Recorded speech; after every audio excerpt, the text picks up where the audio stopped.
Hi, I'm Alan. And I'm Ryan. And we're from You Have to Watch This podcast, and you're listening to Victims and Villains.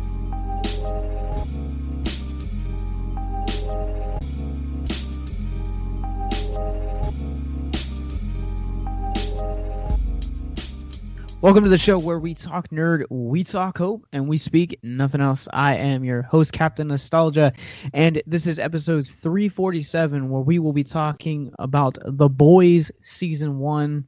Job 1 is supporting the 7 brave heroes who put themselves in harm's way each and every day for us. Fuck the 7?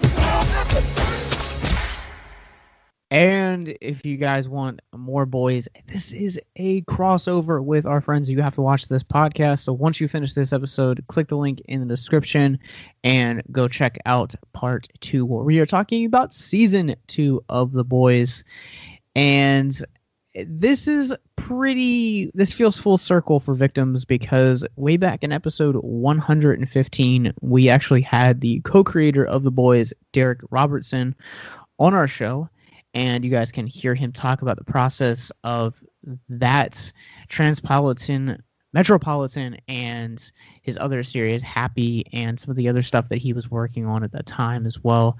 We'll provide a link in the description for you guys. But it's weird having you guys back on to do The Boys, because the last time we had you on the show, we were talking about superheroes as well. So hopefully this one fares a little bit better than Zero's. I think so. Just going back on what you just said, I had no idea you had the creator of this on your show. I'll have to go back and check that out. Yeah, it was a chance thing that just kind of happened on Twitter. I posted on there about liking a Harley Quinn, and he liked it. I clicked on his Twitter profile, and we just kind of started messaging back and forth, and one thing led to another. I'm surprised you haven't gotten the director of Zeros on your show.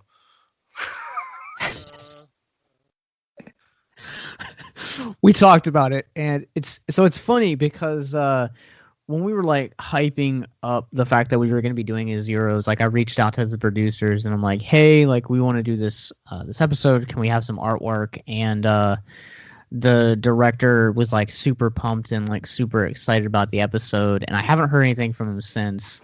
But he's like, I can't wait to hear your thoughts. And I'm just like, I messaged you and I was like, do I tell him or do I just let him find out?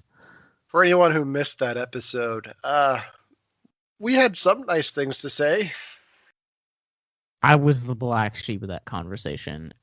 Zeros was an independent film that came out last year, where it was basically like a low budget version of Kick-Ass. That you can now stream for free if you're an Amazon Prime member. But let's get into The Boys, because this has been an episode that has been heavy on my heart for the better part of a year and a half now. And I feel like we've been planning this one for a long time between the two shows. We definitely have. Because we were supposed to do this before the second season launched. Mm-hmm. And then here we are now. It's been a few times. Yeah, every time I'm like I have like an episode idea in mind, I'm always like, I probably shouldn't go to Alan, because I'm just like waiting for the fact of, when is this Boys season 1 episode gonna happen? And so I thank you guys for being really gracious and just patient with me to bring this to you guys. I know a couple of our listeners have asked for this one as well. So this is full circle, and I want to hear from you guys what were kind of your thoughts and kind of like where everyone's entering into this conversation when it comes to The Boys. Like, where do you stand for this first season? I watched it when it first premiered last July. And I tried doing a rewatch of season 1 for this before season 2, and I got like 2 episodes in before life just caught up to me. So I'm going to be a little bit hazy on some of the finer details of season 1, but I did do a quick recap going into this. I really enjoyed this. It falls into a category with two other shows that premiered in 2019, which were The Umbrella Academy and Doom Patrol. And out of the three, I think The Boys is The Boys definitely isn't my favorite. I think it's probably number 2 for me, because I love Doom Patrol so much. But like, we had all of these shows with R-rated superheroes just dropping F-bombs and blood and guts all over the place. So it's more adult superhero fare. And I enjoyed what they did with The Boys. I think the cast is phenomenal. Amazon definitely didn't waste any money going into this because it looks fantastic. I really enjoyed season 1. Season 1 of The Boys is definitely I definitely enjoy. When it comes to the superhero genre, I'm not as into it as Alan is, but I definitely I enjoy it when it takes a different path, and The Boys definitely did that. Like, I'm a big fan of the Watchmen idea. I definitely like the darker storylines when it comes to when it comes to the superhero genre, mainly because I'm not as like steeped in it, as I know a lot of my friends are. So when a show comes out like The Boys, it's something that I really attach to, mainly because of the messaging and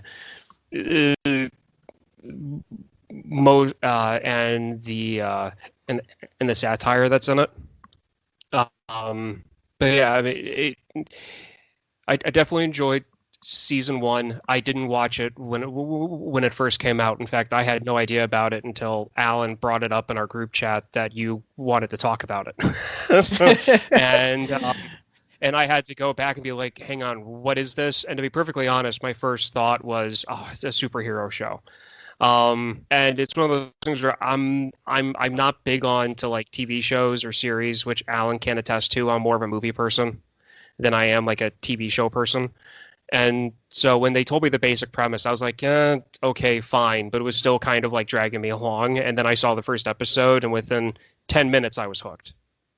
And at that point, I was just like, okay, no, I've got to see every single one of these episodes. So, yeah. Yeah, so when I was preparing for the Derek Robertson interview that we did a couple years ago, I went just headfirst into The Boys and Happy and tried to get my hands and read as much of his work as I could. And The Boys was something that a friend of mine had always told me, you need to check this out. You need to check this out. And much like Alan, like, I am a superhero nerd when it comes down to it. But over the last like few years, like I find myself kind of aligning more with like Ryan's point of view, to where like the fatigue is like starting to get real. And like, if I'm going to read comics, like it's going to be a lot of those darker, non-traditional that come against the formula of what we kind of expect superheroes to be. And the thing that I love about The Boys is that it is a deconstruction of that genre and just brutally honest in the path that it takes. And I think one of the things that makes this TV show so incredible is I'm also a lot like Ryan in the fact that I don't watch a whole lot of television. I have like a select handful of things that I keep up with: Bob's Burgers, Simpsons, The Boys, and this is kind of one of the anomaly that I remember watching it the night it premiered at midnight on Amazon, and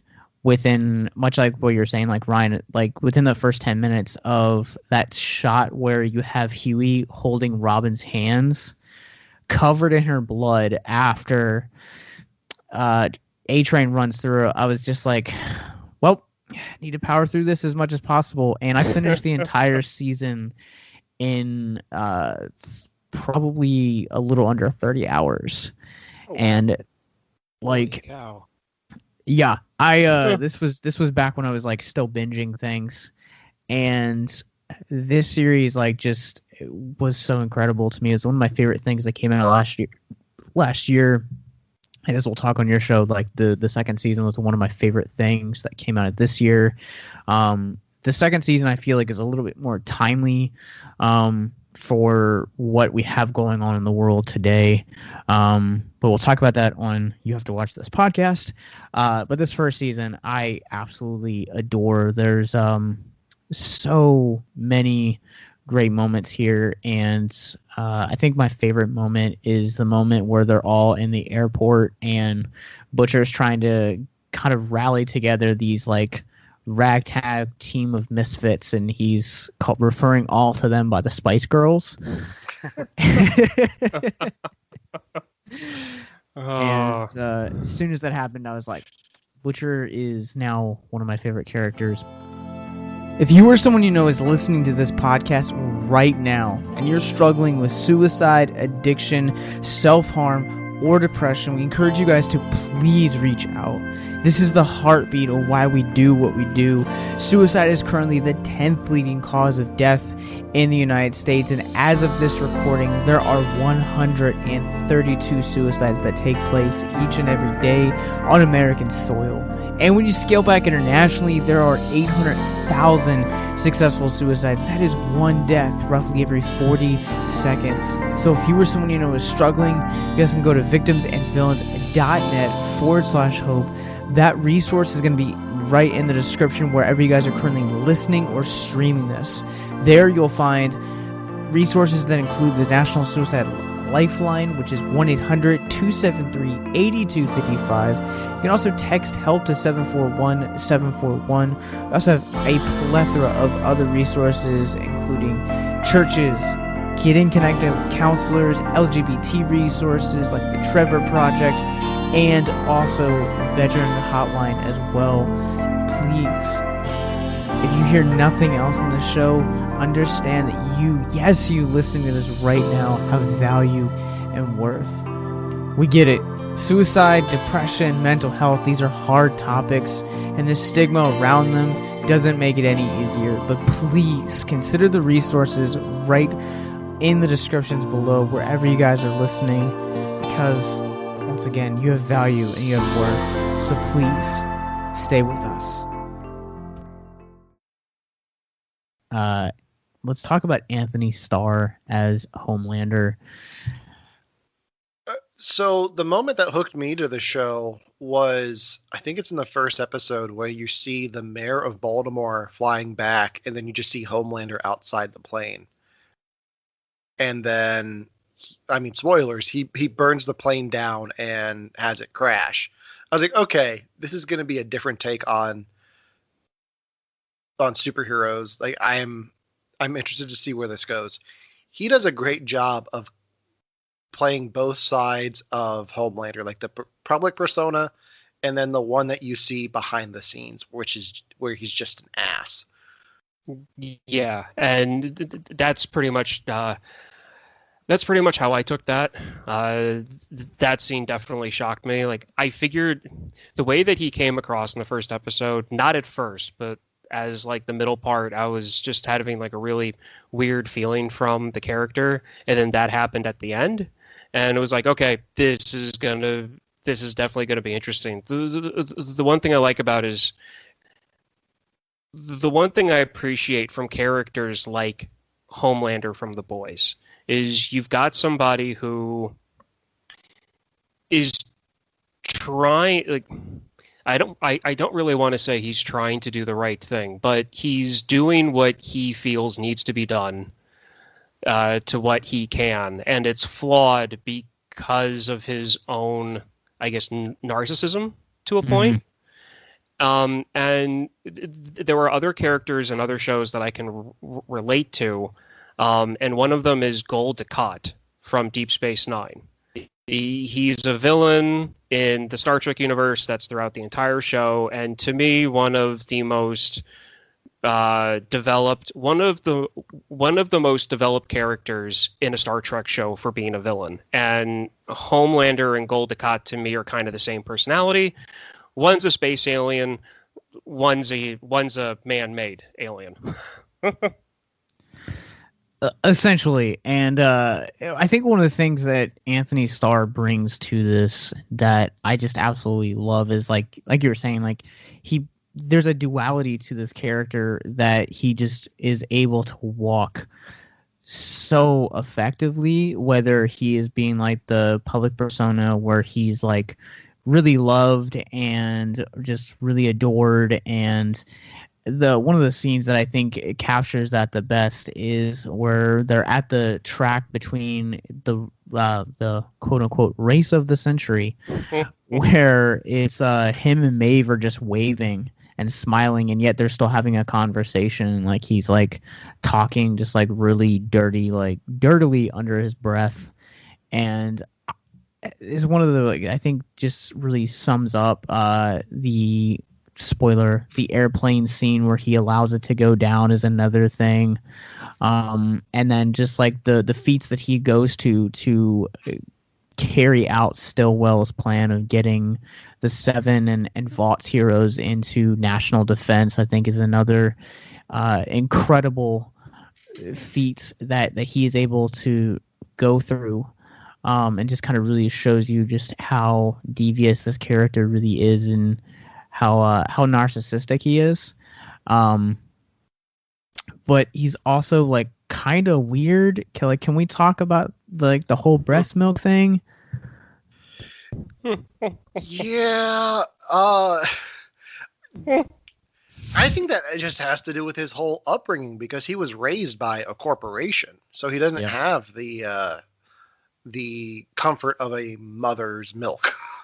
Not the character, actual milk. So I think it just stems from that, like his whole upbringing. Because let's face it, if superheroes were a thing and there was a corporation like Vought, you'd probably get somebody just like him, where they'd have this public persona and behind the scenes they're an ass, but really, like, personally, they're just weird and have like these weird traits to them that just no one knows about, and that seems like his. Yeah, it's one. They definitely portrayed it as a result from his upbringing, and with the amount of people who are out there and the amount of things that people are into, it's something that I feel that the majority of the audience saw and was like, okay, yeah, no, that's definitely a thing. It's out there. Because I think the writers were trying to find something that they were trying to find something for him that was sexual, but something that was so niche that it wouldn't be like, I don't know, offensive, I guess, I can't really put it into words exactly, but I feel like they were trying to find something that was so much of a niche, but was well known enough for a character trait to kind of be like, huh? Okay. And kind of just made his character a bit more like, sometimes crazy quirks makes a character more believable. That's a good point. And that definitely made his character a bit more real for me, as in, okay, yeah, no, this guy who believes he's a god would, he's still human, regardless if he was engineer or not. And he would have an odd thing, it's just one of those, it makes sense. If it wasn't that, it would be, I don't know, something else. And yeah, and I'm not about to guess. I think, go ahead, Alan. I think it also has to do with his fascination with Sitwell too. Like his, like, he sees her as this authority figure and kind of like a motherly figure, because she is a mother herself, and like just being around that, he latches onto that. See what I did there? And like I think it just also that just amplifies it even more. Like just her nursing, I guess, kind of just amplifies that and brings it out even more. So this is going to be a really weird comparison to kind of make, but their relationship and like the whole like mother-son dynamic is kind of almost reminiscent of the relationship between Bo Derek and Rob Lowe from Tommy Boy, where, and I never thought it honestly ever make that comparison, but if you've never seen Tommy Boy, basically Bo Derek's character is getting ready to marry Tom Callahan. Big Tom Callahan, who is like this like auto parts empire basically in a small town, and he ends up having a like stroke, and then it's like the film later reveals that like her quote unquote son in the movie is basically her husband, and that they have like this like entire like rap sheet stuff like that, and it kind of almost reminds me of that relationship to a certain extent. And I feel like with that relationship, like you need, we see it with Superman, has, Lois Lane, and we see it with some of the other more powerful heroes. Like you always kind of have to have that, as the Flash calls it, a lightning rod character to, really ground them in some sort of reality. And I think that that's kind of the dynamic that Stillwell has with him. Like she is a mother figure that there's like this like awkward sexual tension that exists between them. And I feel like the breast milk just kind of like prolongs and provokes that tension. Yeah. Since you made the Tommy Boy comparison, I can't get the image of Billy Butcher and Huey Campbell just traveling around the country in a Corvette selling brake pads. Yeah. Tommy want wingies. Brothers don't shake hands. Brothers gotta hug. This is one of the best movies. And the new guy's in the back puking his brains out. Oh my god. We could go on for hours and just quote Tommy Boy back and forth, but we need to talk about the boys. That's true. But we're going to take a quick commercial break real quick, and we'll be right back. And we'll jump into a little bit more spoilers on this series, because I feel like we've been dancing around them. So we'll be right back. Welcome back to Victims and Villains. We are officially flying into spoiler territory for The Boys Season 1, which you guys can now stream exclusively over on Amazon Prime. And I feel like before the break, we were talking about Homelander and some of the more devious things that he goes into. And I guess like this is one of the things that I want to address first is like, so as the series kind of progresses and we get introduced to Compound V and what it is and what it's capable of doing and how it's been manufactured and how all of these soups have been made since like the beginning of time, we find out that they're creating these super terrorists or super villains, depending on whatever you're going to call it. And there's an aside between Stillwell and Homelander where they're talking about how like, how bad it is. And then he's like, oh yeah, by the way, I made them. I gave them these powers. Like, how did you guys kind of feel about the addition of Homelander creating his own villains? Ryan, you want to go first? Yeah, sure. It was par for the course for me, especially with everything that the show had done prior to that. It just made sense to keep. It made sense for the character. Kind of like, what was that movie that we did on our show? Megamind. Mm-hmm. Yes. Where he creates his own like villain or hero or whatever. I could definitely see that Homelander was kind of just getting bored to a point, and I think that kind of had a hand to play in it. But I liked it. I liked the idea. It made the story a bit more complex when it came to the company, and was it how much power Steelwell really didn't have over Homelander. And it also showed what the corporation was going through at the same time. Yeah, it puts Vought Industries in a place where the governments of the world need the soups to be able to fight this threat that he has created.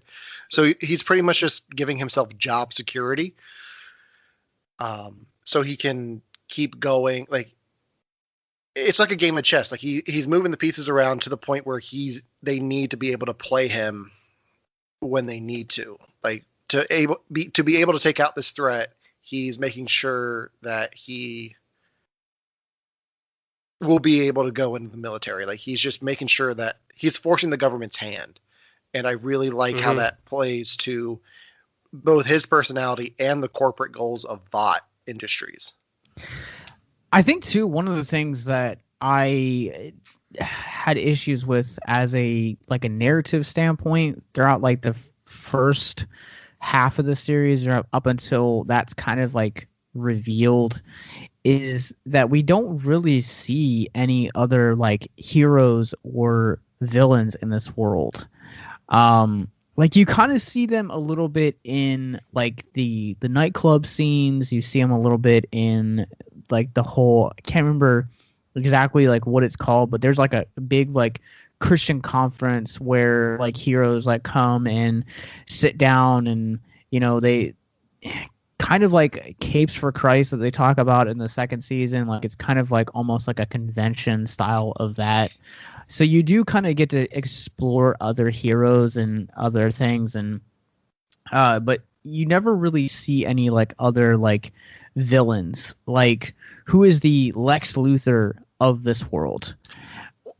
I think the reason for that is the soups are their own villains. Like the show presents the superheroes as the villains, and then Butcher and Huey and the boys as the good guys.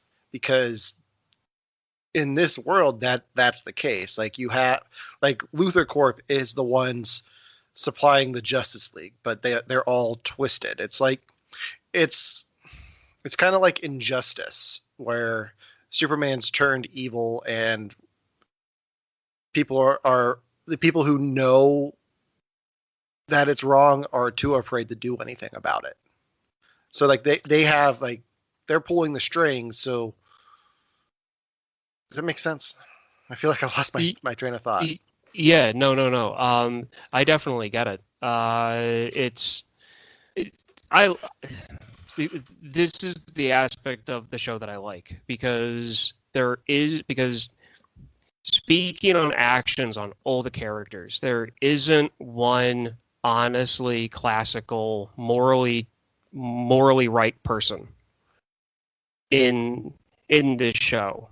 Almost. I mean, maybe some arguments can be made for some of the characters, but one of the aspects I like about this is that the quote unquote heroes that they're showing, like the ones that they mainly stayed with are in the 7, and they showed that every single one of them have their major flaws, and they do kind of touch on, like you said, they do kind of touch on some other heroes, and they do show some in the background, but they never really go into it, and they kind of explain it more in the second season. But from what they show, I would assume that there are superheroes out there that are like county sized, or like small town superheroes that who truly buy into it. I mean, it's like I worked for a giant corporation once, and home office or headquarters would say, that they're employee first, and they're friendly, and they care about this and they care about that. But then when you get down to the store level, it's no, this is just like every other corporation. You don't really have a say. And so that's kind of the reverse of what I'm saying, where you've got the message going out from quote unquote headquarters is being felt and actually practiced at like the local level. But then when it comes to like their board or like their core national superheroes, that's where the actual like, you know, major corporation corruption is taking place. And that's where I like this. It's turning the whole superhero narrative and using it as a product instead of an actual, you know, like instead of superheroes being people, they're televisions. Yeah, and to your point, I will see your no morally person within the show and raise you Black Noir playing piano. One of the best scenes in this entire thing.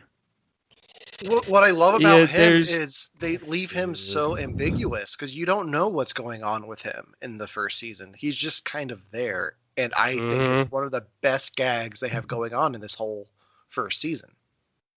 Yep. And it's interesting too, because definitely I think when you go around the world and you go international, like there's a study that was done a couple years ago that talked about like the influence of American kind of pop culture and like what symbols are recognized around the world. And of course, you know, the cross is up there. Coca-Cola is up there, but equally up there is you have the Batman and Superman emblems. And some would even argue that Batman is more popular than Superman. I mean, they just did I think it's a 6 or 8 foot, 600-pound statue of like solid bronze in Burbank of Batman that anyone could see. So like by this day and age now, like clearly Batman is the bigger hero, and Black Noir is obviously supposed to be the Batman archetype for this Justice League of the Seven, who you know, so it's just interesting that we spend so much time with Homelander, and like you had said, Alan, like his character is left pretty ambiguous throughout the entire. Is he just as dark as his teammates, or is he kind of like this like voice of reason or voice of truth? And I kind of want to back up just a really quick. You talked about your how the heroes are basically their own worst enemies, and you know, us being a show that talks about mental health awareness and suicide prevention, I think that that's a great allegory for, you know, what it's like to kind of battle with, you know, have bad mental health days, to, you know, call yourself your own worst villain. And I think this show possesses so much of that because Maeve, I think, is one of the best examples, and her arc is fleshed out more throughout the second season. But when you're talking about the first season here in particular, you can definitely tell that she's kind of like searching for like what she believes in, is trying to like kind of come up against that voice of reason that is basically allowing her to be the antagonist. And I think, you know, sometimes we need those people that speak into our lives that come against the negative influence that something like depression or just, you know, self-worthlessness or self-loathing, like how those can really badly affect our perception of who we are. And if we have no love to give out, then we have no love. If we have no love for ourselves, then we have no love to give out. So it's kind of this like vicious cycle of just toxicity almost. Yeah, I really think Maeve is shown to be in an abusive relationship that she just can't get out of no matter what she does, because Homelander is so manipulative. It really makes her story interesting, especially going into the second season, which we'll talk about later. But I also think that the Seven being the villains of the story show like they're the reason that the boys come together, and like you have Huey and Billy both connecting over loss because of the Seven. Like you had A-Train kill Huey's girlfriend. Homelander is responsible for Billy's wife's death, so he's out for revenge. So you have the good guys of this story coming together over loss and trying to find peace by taking out the Seven and figuring out what their true scheme is, because they don't trust them. It's kind of like the whole reason that Bruce Wayne picks up the cape and cowl, right? Is because the loss and the grief that he feels from, the death of his parents, he doesn't want anyone else to feel ever again. And so that's kind of almost their incentive as characters, is that yes, that they are in the thralls of this grief. Butcher is 8 years deep into it, and Huey's freshly wounded, and I just think that it's this beautiful connecting point to where grief really is an unfortunate thing that takes place, but it also can be the glue that unites us all and creates friendships and creates new community that we didn't have prior to the death of whoever died. Yeah, you guys really summed that up. That's why I kind of paused there for a second. Yeah, and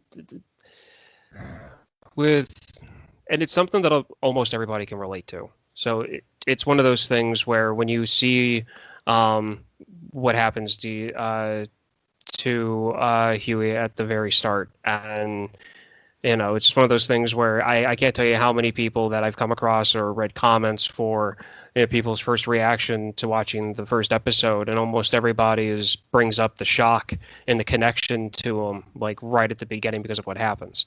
And then later on you find out, why everybody else is, involved, and they have almost everything covered. You've got the loss of a loved one, got the loss of a family member. I mean, they're all loved ones, but you've got, wife, girlfriend, other family members, and it's something universal, and it draws you in. And on top of that, the idea of having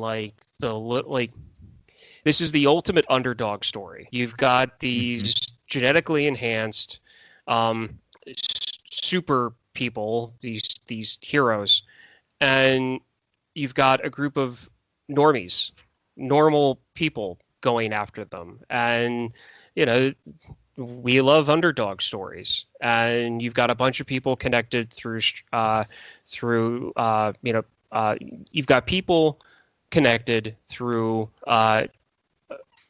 emotional loss, and then you've also got them going up against unbelievable odds. And then you've got the other side of the coin on the show, which you've got, your true villains, and then you've got your gray areas with some characters, and it's fun to see. Alan, you mentioned the toxicity in the relationship between Homelander and Maeve, and kind of their headbutting almost. Mm-hmm. But that is not the only abusive relationship that we actually see on this. I would argue that an equally abusive relationship would be between A-Train and Popclaw, who are basically kind of almost like the Sid and Nancy of this story, where what connects their relationship isn't necessarily the fact that they love one another, but the fact that they're connected by drugs. Yeah, I think all of the relationships in this are kind of messed up, because even if you look at Starlight? Yeah, Starlight. Yeah, Starlight and Huey, even their manipulativeness of not telling each other what their true goals are, and that one's even kind of messed up. But all the relationships in this show are flawed, just like all the people. There really isn't, like we said before, there really isn't a morally right character in this. Everyone has their own twisted reasons for doing what they do, and in the real world, it's all either in the gray area or just plain wrong. So yeah, I think every relationship in this is messed up to some degree. Yeah. I agree. How would you guys like to help us get mental health resources into schools, conventions, and other events? Well, now you can. Simply go to patreon.com/victims and villains for as little as $1 a month. You guys can help us get mental health resources into current and upcoming generations, educate and break down stigma surrounding mental health, suicide, and depression.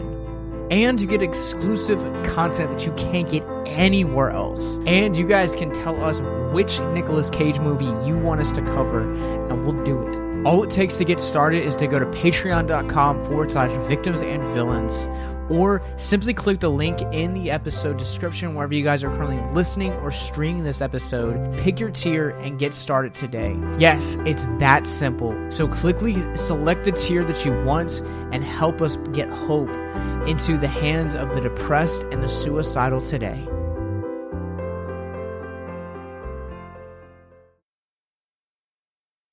So I wrote this down in my notes for the second season, but we start to see the opening of the argument about whether or not soups should be included to fight alongside the army and the national defense of the United States in this season. This is kind of where you start to see the seeds of that being planted to be a bigger issue in that. But I kind of come back to that, like the whole Superman and Justice League dynamic, where I'm like, if Superman's really so powerful, then why do you need the Justice League? And if you're going to have the military or the soups fight along the military, at that point, why do you need a military anymore? Yeah, it's an interesting question, and I don't know if I have the answer to that. Because, Ryan, you got a thought? No. I saw a lot of similarities between that thought process and storyline in the show with the conversation that some people have about the use of AI when it comes to use outside of, let's say, video games and education. And it's definitely a very hard question to answer, and it's a good one to brainstorm about because it can also help you with other problems. I feel like a good example for the whole superhero thing with, like you said, Superman and Justice League. Like, why have a Justice League if you have a Superman? One of the points in, I guess, defense of what you said, the comic book Red Son, which is my favorite Superman like spin-off book. He runs it on his own. He eventually, I mean, spoilers, he runs the Soviet Union. He makes it a huge success, and he runs the planet. Like, he runs the whole thing. He does it on his own. There's no USSR Justice League. It's just Superman. There's other people, but it's just him. And if he could run the whole planet, it would make sense that he wouldn't need the Flash or the Wonder Twins or all those other people. But at the same time, it's one of those things where it's like a nuclear deterrent type deal. And I feel like that's kind of where it was headed.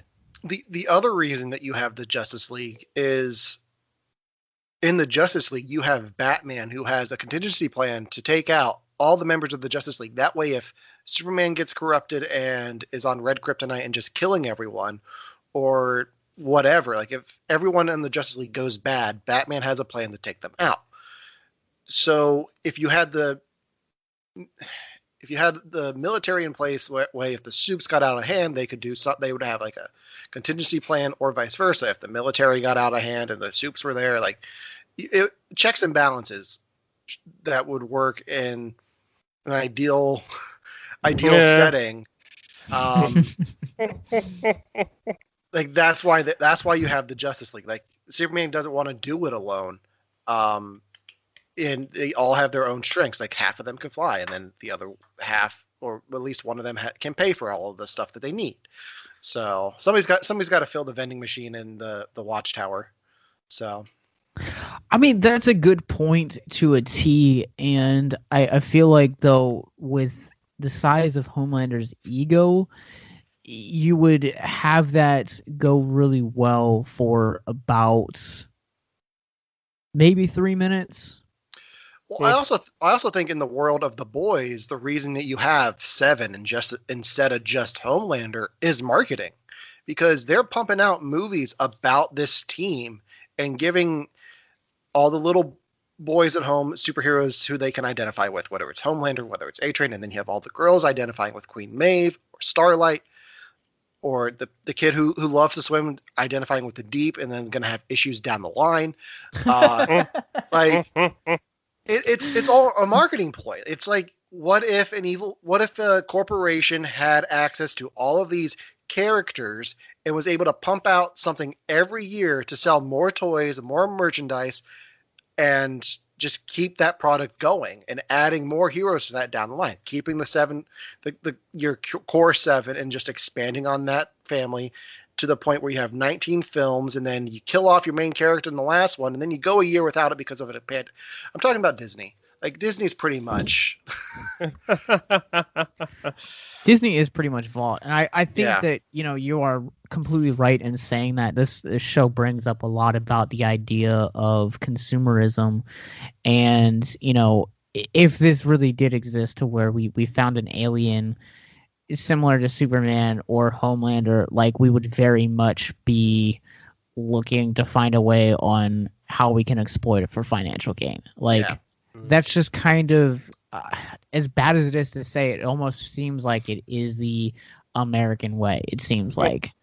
And so I think that, you do get these ideas of, we see in the second season of Planet Vought, we see throughout the entirety, like there's movies, there's action figures, there's probably cartoons, comics. We see so much of this world just exploited, and I think to a extent, like, you have to really kind of get in line, and you bring up the Deep, and I mean, he's kind of almost like Homelander Jr. in a certain extent when it comes to narcissism. So, like, our introduction to him is basically like he pulls down his pants and basically is like, to Starlight, if you want to be in the 7, like, you have to do this. And it's one of the most cringy moments in the comics that they go through and do that. And for them to bring that to the screen, kind of have the audience introduction to the Deep be that, I thought kind of really it showed the fact that this is going to be a show that has no problem just being bold, for one, but for two, also being brutally honest about consumerism and the depths that people will go to experience fame. And with A-Train, you also kind of see that, like, being in the 7 and, like, being famous, like, it isn't enough. So then you go through, like, this, like, lull of depression, and you turn to drugs in the Compound V. Yeah, and that causes, like, you get to, what I like about the A-Train story is you see the side effects of that play out. Yeah. Like, he suffers health issues because of the drug use, even though he is a super, which I thought was an interesting take on it. Like, sure, in the comics you had Green Arrow's sidekick get hooked on drugs, but you don't really ever see a superhero have a drug problem, which was a different take. So yeah, and it's one of those things, just like I said with Homelander, like, he had that one off the wall issue that made him more believable, and I feel like with A-Train it kind of did the same thing, because up until they started going into that narrative with his storyline, I just kind of took him as, like, oh, he's the Flash character, and that's all I really cared about. Like, that's all I thought about him. Like, oh, he's the Flash character that they needed to do. And then that whole narrative started. I'm like, oh, okay, he's he's a bit more complex than this. And they brought in his brother, and they showed the family tension with, him using basically the superhuman growth hormone. It's pretty much what it is. And being a sports nut, I mean, I see a lot of comparisons with the whole steroid use with baseball, and and the issues with that. Because one of the things that I liked that they brought up when it came to the compound V was the aggression, and that's something that can happen on. There were different types of there were different types of human growth hormone. There were different types of steroids. They give different side effects. But one of the main side effects that is almost in all of them is aggression and raging out. And there's a reason why, roid rage, not road rage, but roid rage is a saying. And I found it interesting that they pulled that one thing that is pretty much well known into part of the issues that the soups have when they're on this stuff, is having that extra aggression and not really thinking straight. But I mean, all of this does, just like you said with consumerism, and this goes into the drug use, is, to me, this is one of the best satires of corporate America and how it is today, in a show. And I love how they portray it. And I love the fact that they use superheroes for it, because you've got a lot of people watching this who normally wouldn't have. Agreed. And I think that, even to kind of lay into that consumerism just even a little bit more, I was recently writing a review for another site that I do, the Farsighted blog, farsightedblog.com. And we're talking about just how much of a commodity and juggernaut superheroes have become to the lifeblood of movie theaters. And you think at Alan's a great example. You guys can't see this, but behind Alan right now, he has a framed Endgame poster and Superman as well. And, I think that it speaks a lot of volumes that there are people that traditionally would never pick up a comic book, but they understand and then know the dynamics of characters like Thor, Guardians of the Galaxy, Iron Man, because of the juggernaut that Paramount, Disney, and Marvel have all done in ushering in the MCU, and so much so that we've seen really obscure properties get adapted, Spawn and DC, other DC titles and characters like Stargirl, and just a number of other. Doom Patrol is another great example. And I think that kind of goes back into the consumerisms, is that they right now, superheroes are an empire. And I think that you can't walk into almost any store without finding a Marvel or DC character on them to some way, shape, or form. And that goes just the way that we consume that media so much. I mean, superheroes are today's mythology. Instead of Greek heroes like Hercules and Zeus, you have Superman, Batman, Iron Man, and Captain America. It's the stories are so ingrained in our culture that even if you haven't read a comic book or seen a movie, you still know Bruce Wayne, Batman's parents died, Superman's the last survivor of a planet, Spider-Man got bit by a radioactive spider and has spider powers. It's so ingrained in us that it's pop culture mythology. That's all it is. And this is a different take on that. It is. And I feel like we're witnessing something that is different than, let's say, 50, 40, 60 years ago, because you had movies that came out in the 60s and 70s that were about the Greek and Roman gods and were about different mythologies from around the world. And the way people talk about superhero movies and superhero characters now, we're sitting here, some of us are in our 30s, some of us are in our late 20s. 40, 50 years ago, we'd be there's a very strong likelihood that we would be sitting around talking about Greek mythology and making jokes about that. But now we've got our own. Our country, our culture is starting our own mythology. And depending how things go with technology and with our country, these, stories could either die out like, Paul Bunyan, or they can keep on going. And in a few hundred years, maybe 1,000, these comic book characters might turn into something more.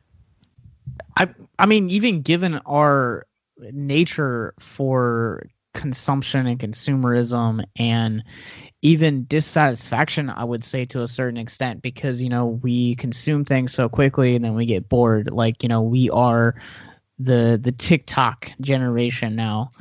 And I think to that point, like, there's going to reach a point where you're going to have that fatigue like Ryan and I have, but then you're also going to always have those hardcore guys like Alan. But I think in maybe like 20, 30 years, you're going to get bored and people are going to turn to science and say, all right, how can we create these ourselves?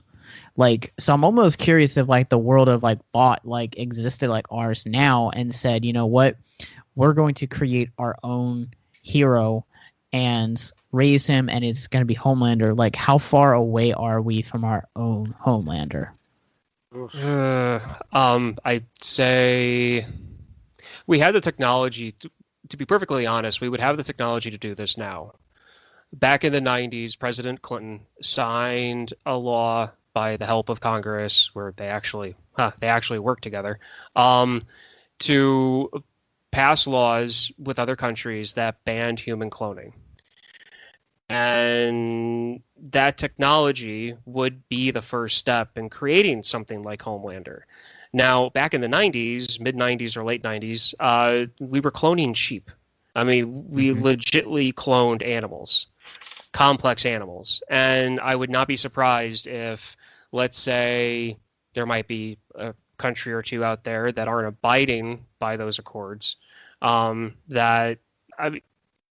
this point, we have the technology with enough money to make human clones. We have it now. And I would say it would just take a few more regulations to come down, a few more people who care more about advancement than the morality of something. Just like in Jurassic Park, your scientists were so obsessed with whether or not they didn't stop to think if they should. And I feel like we're 20, 30 years away from a corporation hitting that. And it's not going to be hard for them to do it because, I mean, we already have the technology for people to genetically engineer their children for eye color. It's just there are agreements in the scientific community not to do it because that opens a box. And there's a good movie, and I forget its name, but it pretty much has to do with that, where people are able to do that. Gattaca. The wealthy were the... there we go. Thank you. Underrated classic right there. It is. And it's one of those... The thing is, in my mind, with how I think, when you said about the whole thing about, like if a company like Vought, existed today and wanted to do something like this, the thing is they do, but they don't deal with humans. They deal with bonds, and they deal with bonds and interest rates, and that it's one of those things where we're too close to something like this. And I mean, you look at how the Compound V created heroes throughout the course of this first season, to where they're passing off these vials of vaccine, calling them polio vaccines, and shipping them to newborns and hospitals across all over the country. And so you're having these parents that are willingly doing this and then saying, oh no, you were born like this. I think that before we kind of reach that point, we would be more likely to kind of see something like a Batman or even something maybe like a Deathstroke, where it's like some guy is just kind of taking the law into his own hands, becoming like a vigilante. But I think that you're absolutely right. Like, we have the technology nowadays, and if it's going to happen, it would happen more in a private holding setting rather than an actual like vault setting, because you see the backstory of Homelander. He's very much in this like sterile environment. Like, he's very much just on a leash almost the entirety of his childhood. And, you know, obviously we talked about how messed up he is because of that childhood, but I think that with Homelander, that was kind of that company going public to unleash something new and horrific that we get to see in Compound V and the Seven. Yeah, and I mean, right now you have people like Phoenix Jones in Seattle who don't have superpowers but are still vigilantes and patrolling the streets. So, Black Panthers, bro. Yeah. So going back to season 1, I do want to talk about one story beat that kind of surprised me, and that was the reveal at the end that Butcher's wife was still alive. I have so much to say about that reveal, but it goes more into season 2. I just remember watching that, and the first time, like, I was drinking coffee and nearly dropping my coffee, just in like complete shock. Like, I was right there with Butcher when that happens, because, you know, you see like the backstory, like, oh, she died on the table giving birth to your son Homelander, and, you know, we're expected to believe that like she really is dead, and that kind of like fuels his fight, but that also changes his trajectory for season 2, which I thought was an interesting twist at the end. Yeah, they do a really good job of shocking the audience with that, because they give you enough of her backstory that you buy his side of it, that you believe everything he says as the truth, and then when the story drops that on you, it hits hard. And I think that's one of the best things that they did in this show. Yeah, I definitely was not expecting. I definitely wasn't expecting it, and it was a great way to end things. And, you know, it was a great way to end things on season 1. It was also it was basically that. I feel like it was the writers going, okay, we've got the storyline for Huey and Starlight and Maeve, and we've got this going on for A-Train, and let's grab this 100-pound wrench and let's just throw it into the gears. And that's what happened to me anyway. No, it's an accurate description, because I feel like you're just not expecting it. Like, they do a good job later in the season to kind of flesh out the relationship and the history between Butcher and Homelander, to where you can understand why he hates not only Soups but Homelander in particular. Like, he has seen the dark side of it, and that experience kind of has transformed him into the man that he is today, and that's really interesting. But then just throwing that twist out there, like, oh no, she's still alive, and oh yeah, she also has a son with your enemy, just kind of completely throws that bonkers. Absolutely. And it'll be really, I'm excited to talk about the aftermath of that when we talk about season 2. Yeah, so that's going to do it for us on this episode of Victims and Villains, but you guys can check out part 2 to this boys crossover over at You Have to Watch This Podcast, where people can find where? We're available on all major podcasting platforms. So Apple Podcasts, Google Podcasts, Spotify, Podbean, Stitcher Radio, Audible, a few more. Amazon Music, pretty much anywhere you can get your podcasts. I think Josh is also going to include a link in the description. So. And Alan has been with me too long to know that that's how I do. So you guys can find that in the description as well. You guys can find us everywhere at Victims and Villains. We are on Facebook, Instagram, Twitter, Twitch, Letterboxd, and now YouTube as well. You guys can find us wherever you guys get all of your major all your podcasts from, and most importantly, you guys can go to victimsandvillains.net where you guys can find all of that stuff, but most importantly, movie reviews from Alan and myself and a fantastic team of writers. But on top of all that, the most important reason we exist, suicide prevention resources as well.